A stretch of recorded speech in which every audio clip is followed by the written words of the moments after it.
Utah Puck Report. I'm your host, Jay Stevens.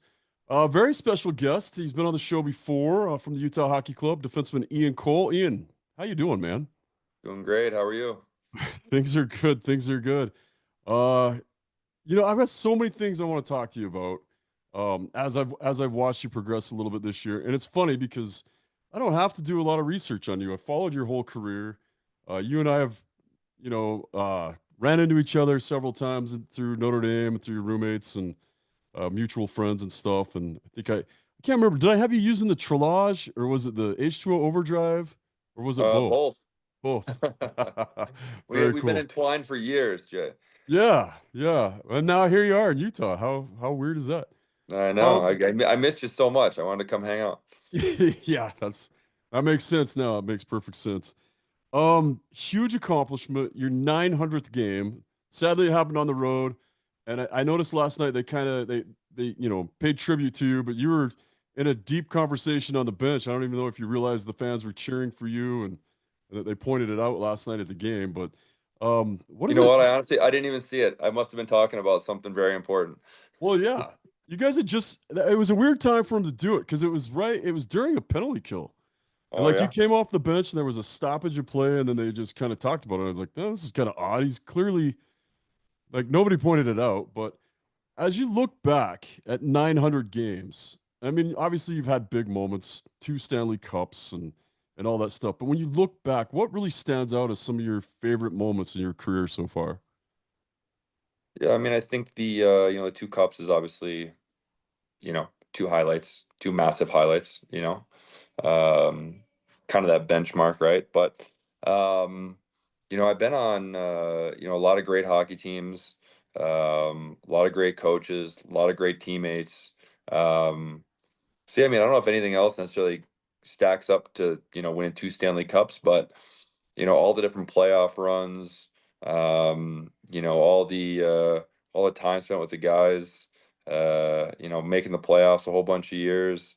It's been a really great run thus far and, hopefully still, quite a few years left in the tank. So, When you go back to your rookie season, St. Louis, right? Your rookie season at St. Louis, do you the people that you went through camp, the younger guys that you went through camp with, do you stay lifetime friends with those guys because you're going through such an amazing experience together? Or do you just pick up more friends as you go along? Or you know what I mean? It's like it just seems like if you're a rookie and you're going through a rookie thing together with other rookies, that you kind of have a bond. Is that the case or no? yeah, I mean, I think there's lots of bonding that happens in different call it stages or instances, right? Yeah, sure. Like, I mean, Jaden Schwartz and I were roommates when we were both on our entry levels. He came in a couple years after me, but we were roommates in St. Louis. Good buddy of mine. Alex Petrangelo started the year before me in St. Louis, so he and I were two of the younger guys. You also have to remember too that there weren't quite as many young guys on rosters 15 years ago as there are now. It was you had to really prove your worth or prove your game for a couple years before they didn't just give spots to young guys, right? So it was spent quite a bit of time in the AHL, bouncing back and forth. My first year, kind of in and out, and kind of a weird position.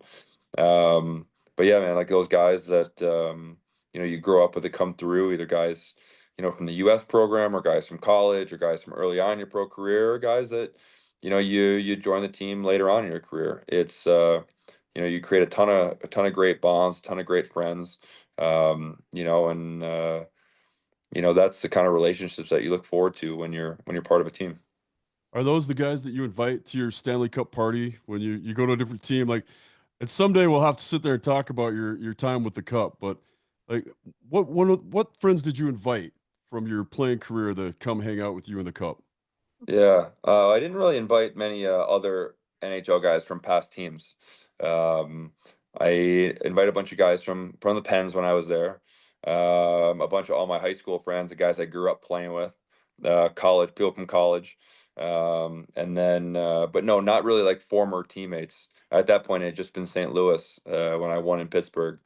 Obviously, been on a lot more teams since then, but uh, but I don't know, it's kind of weird, right? It's like, oh, I moved on and then now I won the cup. Hey, come celebrate it with me, which I guess is, yeah, it's a totally fine thought, but I Well, and guess I there's was some of just the gonna, superstition that plays in that too, right? Because they're not if they yeah. haven't won it yet, they're not going to come touch it and drink out of it. So Exactly, exactly. So, and I had it back in Ann Arbor, and none of those guys really lived close to me at that point. So, I don't think it was necessarily worth guys traveling in for. So, but we had a great time with it. Like I said, made a lot of great friends over the years, and very thankful to, have so many great teammates. yeah, and you've had such an amazing career, and you mentioned that you've been on a couple other teams since then. But I think it's funny now looking back, and you tell me if there's a tie here.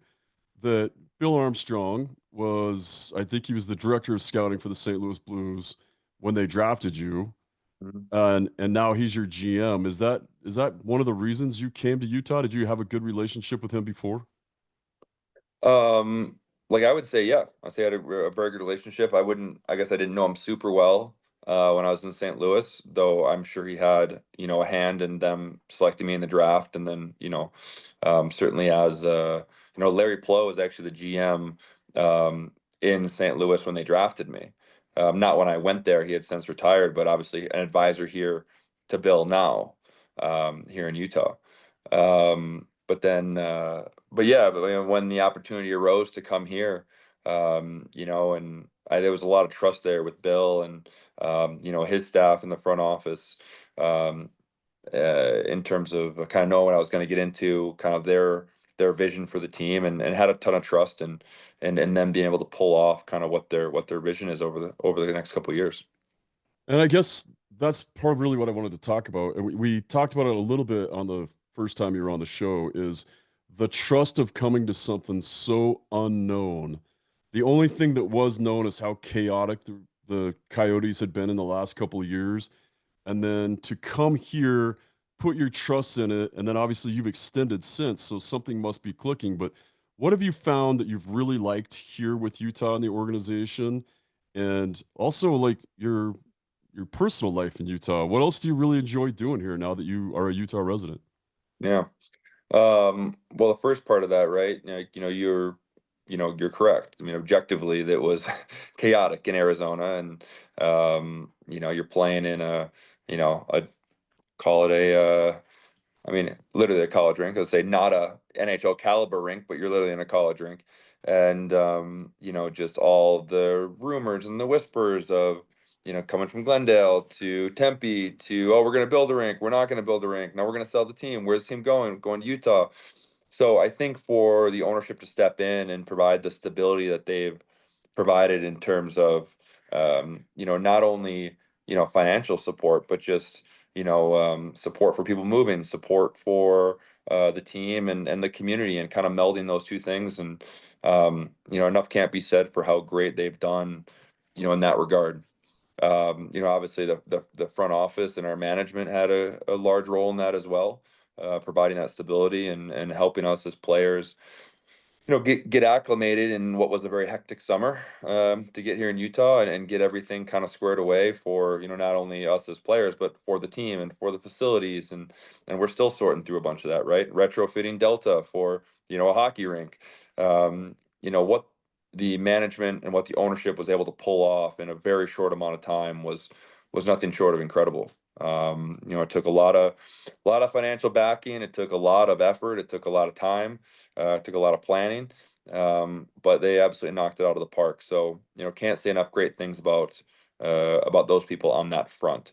In terms of me, yeah, I mean everything's been great. I've loved it here. Family's loved it here. I found a great house and that we're in, and it's we just love being here. I mean the sunshine all the time is fantastic. For the most part, pretty mild winters. Though that little snowstorm on April 1st yesterday was came out of the blue a bit. But yeah, listen, it's a great place to live. The people here are fantastic. The fans have been fantastic, welcoming me and my family, and it couldn't be a better situation. So thrilled to be here for another year, and then hopefully we'll see what happens after that. Yeah, and we talk about how healthy you've always been and how, as you get a little bit older, you got to take care of yourself and approach the game a little bit different as, you can't be young and reckless, right? You got to, but man, you're still reckless out there. The amount of shots you block seems to be counterintuitive to a guy that's trying to take care of your body. And I get it, but are there days where you're just one big bruise? Yeah, you know what? Bruises fade, bruises go away, so that part's good. It's we've talked about this a lot inside of our locker room that there's one way to play if you want to be successful. Um, you know, Blocking shots is never the primary focus. But when something breaks down, when pucks are coming to the net, if you're there and you can block it, like step in there and block it, right? Um, you're never trying to block, get a number of block shots, but if you have to block it, you have to block it. So um, that's kind of the way I think about it, and it's something that it's not something you try to do. It's just part of your game. It's part of the way you play. It's part of how you want to play to be successful. It's part of how we as a team want to play to be successful. If we can stop pucks from getting to our net, and not let them get there, then they're not going to go in. And we want to pride ourselves on being a very good defensive team. And an aspect of that is blocking shots. Sure, it's skating, it's killing plays in the neutral zone, it's taking away time and space, it's taking away, high danger chances. It's all of those things. But it's also, when the opportunity arises, block the shot, knock the puck down, go the other way. And it's always been part of my game. It's something that I enjoy doing to help the team. But it's not the most fun thing in the world, but it's a necessary thing. So. As part of that leadership by example that Bill was talking about when he extended you, that you're such a great veteran leader to have, and just the things you just said right there. I mean, that's got to be such an impactful statement from a guy that's been through the playoffs and won two cups and said, "Hey, this is what it takes." And to see the young guys coming up following you, and we have some good defensemen coming up that hopefully you get a chance to nurture. But to credit your game, I was looking up some of your stats. I don't have last night's game in it, but you're a plus 151 over your NHL career.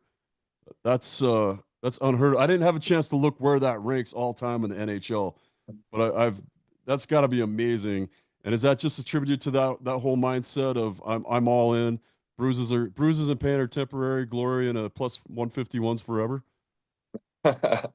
That's the thing with plus minus, right? It fluctuates, it goes up and down. So it's I think if anything, to be honest, Jay, it's more of a consistency thing, right? As a young guy in this league, you try to figure out a way to be as consistent as you possibly can, and try to make every game, like, call it every game's a B game, right?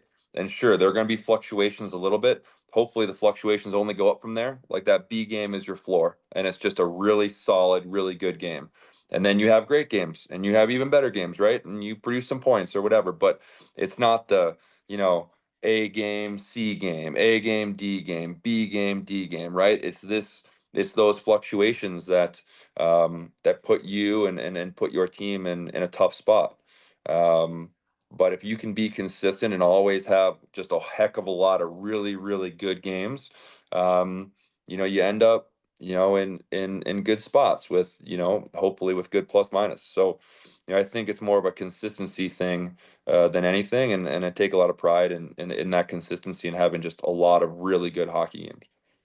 Yeah, a lot of, and that really shows in your game. When we look back at the beginning of this season, and you were without the support of Dursey and Marino, who were really supposed to be there to help solidify it. So your playing minutes are up, but not just your playing minutes, but your high risk minutes were up. Mhm. Um, did you did you start liking that more? Like, hey, I like playing 25 minutes, or I want to stay at about 20 minutes.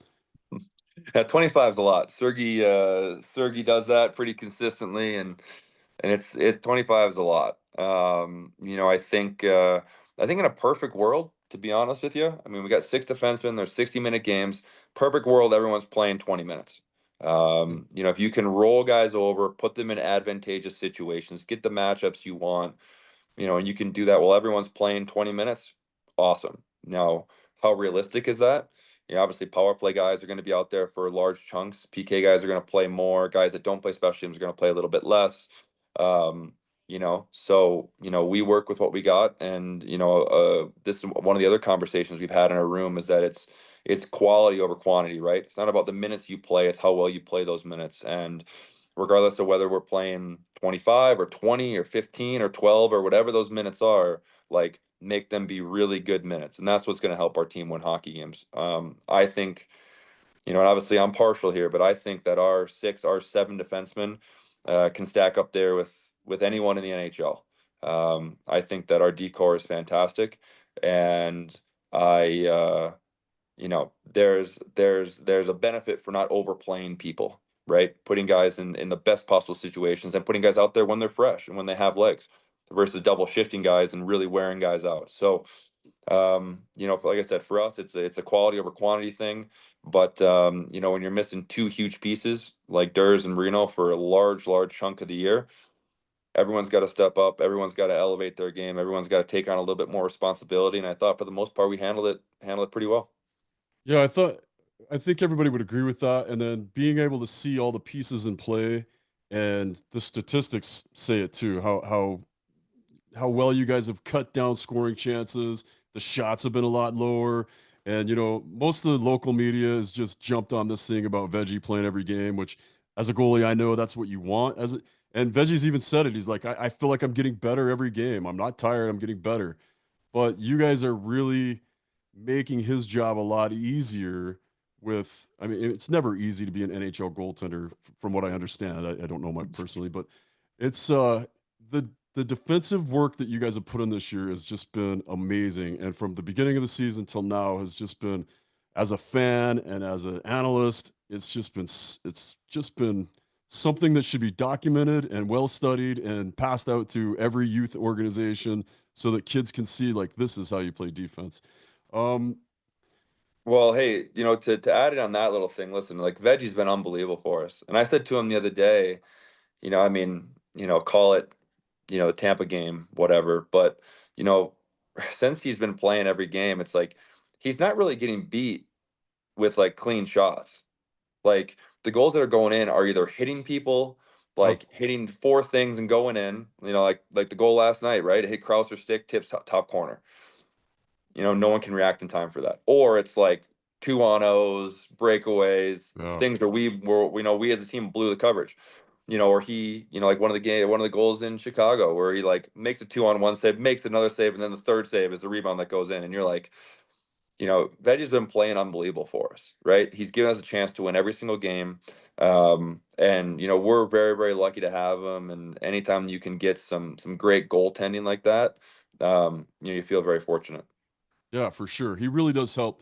Uh, what would you say to the fans right now? Like, we know we're in the playoff push.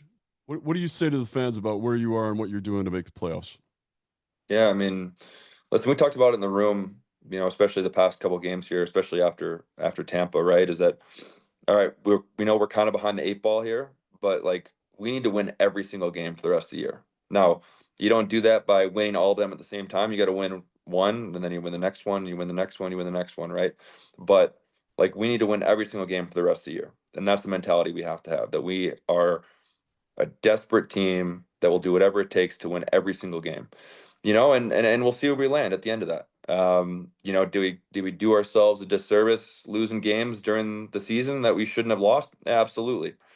But hopefully down the road this can be a lesson for us, if we are objective enough, and can take a step back and learn that lesson. So, but in terms of where we are right now for the foreseeable, what we got, 7 games or 8 games, 7 games left, like, we need to win every single one of these, and it starts with tomorrow. So we win tomorrow, and then we reset and move on to the next one. We win the next one. But that's the mentality we have, and I think that I think the fans and everyone can be encouraged by the fact that, like, we are trying to make the playoffs, with every fiber of our being, if you will, right? Sounds dramatic, but I think that's the desperation you have to have if you want to be a good team, especially a good team come playoff time. Like, that needs to be the desperation level. And I think you kind of felt it last night against Calgary. Like, that was a desperate team that had come back in quite a few games leading up to that game.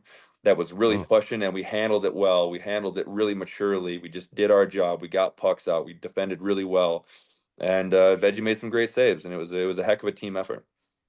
yeah, I agree 100%. And it's been fun to watch. And no matter what happens, these pressure games now pressure on the young guys, pressure on our goaltenders, pressure on our D core, and where it's a you must win every game. That's going to help us be a better team next year.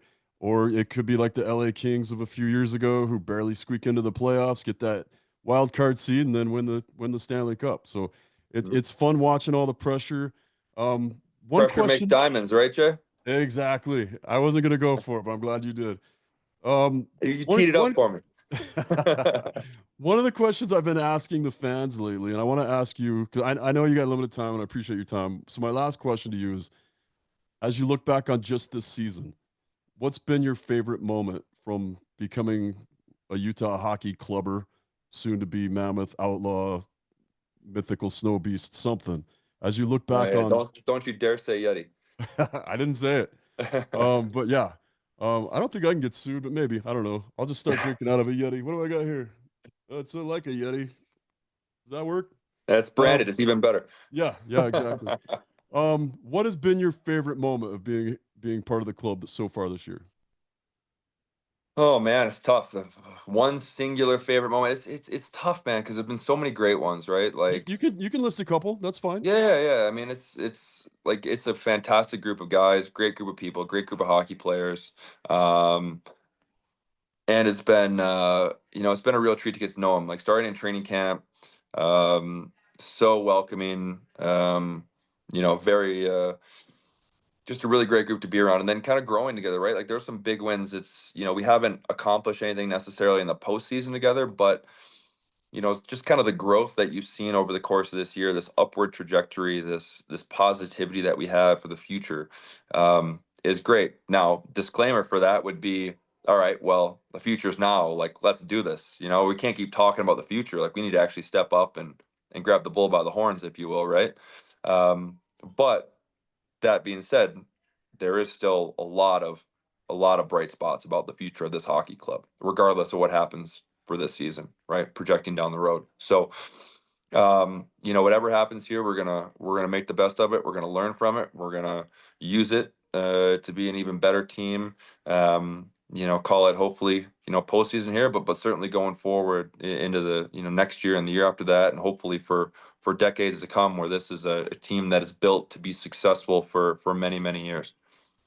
Yeah, it's been pretty interesting to hear that mindset. It's something I've really learned is this team has been built to not just be good, but to be good for a long time. Do your kids have a favorite player? Yeah, you know what they love? They love Carconi, but I think that's just because we were watching the very first preseason game and he scored the very first goal, so they're like, "Oh, we love him." But no, they love Gunner, they love Kells, they love all the guys that score goals. So Dad is not one of them, but they love all the high skill players on our team. Chris Chelios said it best. There's no glory in defense. No, especially at least he put up some points. I don't put up as many points as he did, but you're right, not a ton of glory in it. But try to help get the job done wherever we can. So Yeah, Ian Cole, two-time Stanley Cup champion. So glad to have you signed again, and just your leadership in that locker room shows game in and game out, and being able to be at those practices and see your influence on the team. Oh, I do have one more question. I want to let you go, but I have one more question. all This good, no worries. we have that.